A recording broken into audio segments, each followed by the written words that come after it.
హిందువులు ఎక్కువగా ఇష్టపడే దైవం శ్రీరామచంద్రుడు. భారతదేశంలోని ప్రతి పల్లెలో కూడా దాదాపు రామాలయం ఉంటుంది. ఇంకా పట్టణాల్లో అయితే 4-5 గుళ్ళు ఉంటాయి. అందరికీ ఆరాధ్య దైవం శ్రీరామచంద్రుడు. దశాబ్దాల నాటి వివాదానికి తెరదించి అయోధ్య రామజన్మభూమి రాముడిదే అంటూ తేలిన సందర్భంగా అక్కడ మందిరం నిర్మించి ఈ నెల 22న అంటే జనవరి 22న శ్రీరామచంద్రుడి విగ్రహాన్ని ప్రతిష్ఠిస్తున్నారు. అసలు అయోధ్య పట్టణం ఎక్కడ ఉంది, దాని చరిత్ర ఏంటి, అయోధ్య నగరానికి ఆ పేరు ఎలా వచ్చింది అనే విషయాలు అయోధ్య చరిత్ర గురించి తెలుసుకుందాం. అయోధ్య భారతదేశంలోని అతి పురాతన నగరాలలో ఒకటి. అయోధ్య నగరం చారిత్రాత్మకమైన పవిత్రాలయం ఉన్న పుణ్యక్షేత్రం. ప్రతి హిందువు తప్పక చూడాలని కోరుకునే పుణ్యక్షేత్రాలలో అయోధ్య ఒకటి. శ్రీరాముడు ఈ అయోధ్య నగరంలోనే జన్మించినట్లు పురాణాలు చెబుతున్నాయి. విష్ణుమూర్తి శ్రీరాముడిగా అవతరించిన ప్రదేశమే ఈ అయోధ్యాపురి. అయోధ్యను సాకేతపురం అని కూడా అంటారు. రామాయణ మహాకావ్య ఆవిష్కరణకు మూలమే అయోధ్య నగరం. అయోధ్య నగరం ఉత్తరప్రదేశ్లోని ఒక ముఖ్య పట్టణం. ఇది ఉత్తరప్రదేశ్లోని ఫైజాబాద్ జిల్లా. ఫైజాబాద్ను ఆనుకుని సముద్ర మట్టానికి 305 అడుగుల ఎత్తులో ఉంటుంది. ఒకప్పటి కాలంలో అయోధ్య నగరం కోసల రాజ్యానికి రాజధానిగా ఉంటూ వచ్చింది. అయోధ్య నగరానికి శ్రీరాముని చరిత్రలో చాలా ప్రాముఖ్యత ఉంది. స్కంద పురాణంతో పాటు ఇతర పురాణాలు భారతదేశంలోని 7 మోక్ష పురాణాలలో పుణ్యక్షేత్రాల్లో అయోధ్య ఒకటి అని చెబుతున్నాయి.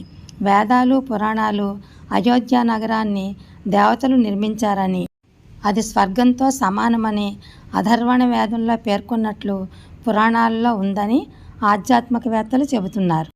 అయోధ్యను మొదటిసారిగా సూర్యవంశరాజైన వైవస్వత మనువు కుమారుడైన ఇక్ష్వాకుడు నిర్మించి పాలించాడని పురాణ కథనాలు వివరిస్తున్నాయి. ఈ వంశం వాడైన పృథువు వలన భూమికి పృథ్వీ అనే పేరు వచ్చిందని పురాణాలు చెబుతున్నాయి.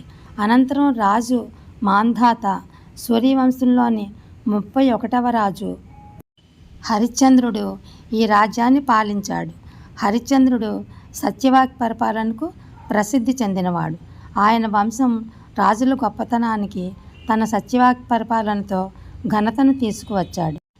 ఆయన వంశస్థుడైన సగరుడు అశ్వమేధ యాగం చేసి ఆ యాగంతో విఘ్నం వైదొలగించి, ఆయన మునిమనుముడైన భగీరథుడు గంగానదిని విశేష ప్రయత్నం చేసి భూమికి తీసుకువచ్చాడు. అనంతరం వచ్చిన రఘుమహారాజు రాజ్య విస్తరణ చేసి పేరు గడించి సూర్యవంశంలో మరో వంశకర్త అయ్యాడు. రఘుమహారాజు తర్వాత సూర్యవంశం రఘువంశంగా కూడా పిలువబడింది. రఘుమహారాజు మనువుడు దశరథుడు. దశరథుడు కుమారుడు శ్రీరామచంద్రుడు. అతి పురాతన హిందూ నగరాలలో అయోధ్య ఒకటి. ఈ నగరం గంగానదీ తీరంలో సరయూ నది కుడివైపున ఉంది. రామాయణంలో అయోధ్య నగర వైశాల్యం 250 చదరపు కిలోమీటర్లుగా వర్ణించబడింది. అయోధ్యను రాజధానిగా చేసుకొని సూర్యవంశరాజైన ఇక్ష్వాకుడు కోసల రాజ్యాన్ని పాలించాడు. 63వ సూర్యవంశరాజైన దశరథుడి రాజ్యసభగా అయోధ్య ఉంది. వాల్మీకి రచించిన రామాయణ మహాకావ్యం మొదటి అధ్యాయాలలో అయోధ్య మహోన్నతంగా వర్ణించబడింది. అంతేకాక కోసల సామ్రాజ్య వైభవం, రాజ్యంలోని ప్రజలు అనుసరిస్తున్న ధర్మం, సంపద, ప్రజల విశ్వసనీయత గురించి గొప్పగా వర్ణించబడింది. తులసీదాసు తిరిగి రచించిన రామచరిత మానస్లో అయోధ్య వైభవం తిరిగి వర్ణించబడింది. తమిళ కవి కంబర్ రాసిన కంబరామాయణంలో కూడా అయోధ్య అత్యున్నతంగా వర్ణించబడింది. తమిళ వైష్ణవ భక్తులైన ఆళ్వార్లు ఈ నగరాన్ని తమ రచనలలో అద్భుతంగా వర్ణించారు. జడభరత, బాహుబలి, సుందరి, పాడలిప్త సురీశ్వరి, హరిశ్చంద్ర, అచల భరత మొదలైన వారందరూ అయోధ్యలో జన్మించిన వారే.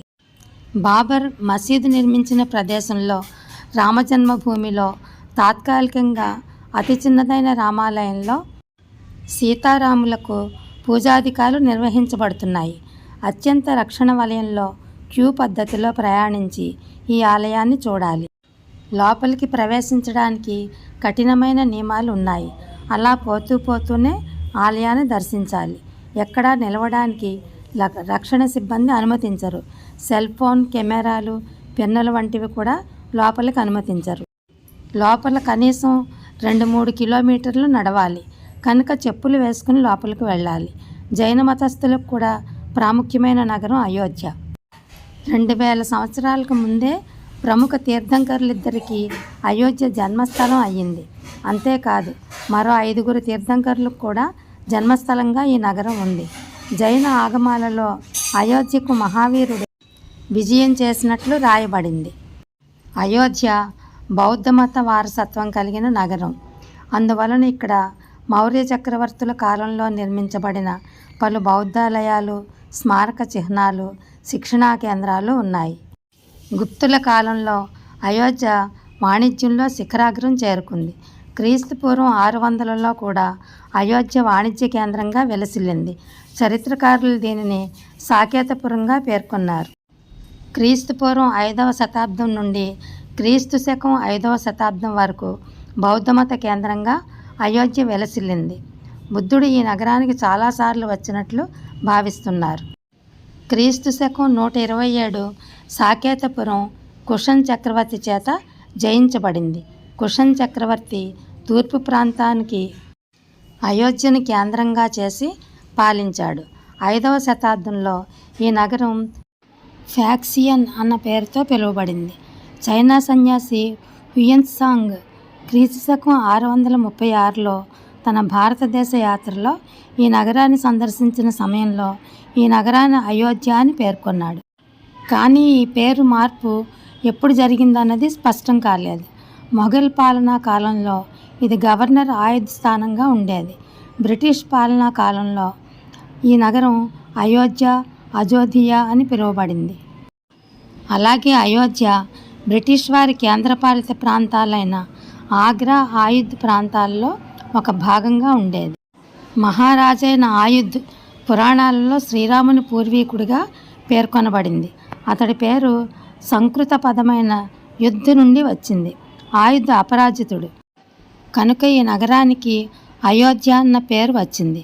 అయోధ్య అంటే జయించ శక్యం కానిది అని అర్థం. గౌతమ బుద్ధుని కాలంలో ఈ నగరం పాలిలో అయోధ్య అని పిలువబడింది. అది కూడా సంస్కృతంలో అయోధ్య అన్న అర్థాన్ని ఇస్తుంది. పురాణాలు గంగానది గురించి వివరించినప్పుడు అయోధ్య ప్రస్తావన ఉంది. కామన్ ఎరా మొదటి శతాబ్దాలలో ఈ నగరం సాకేతపురం అని పిలువబడింది. Thank you for watching.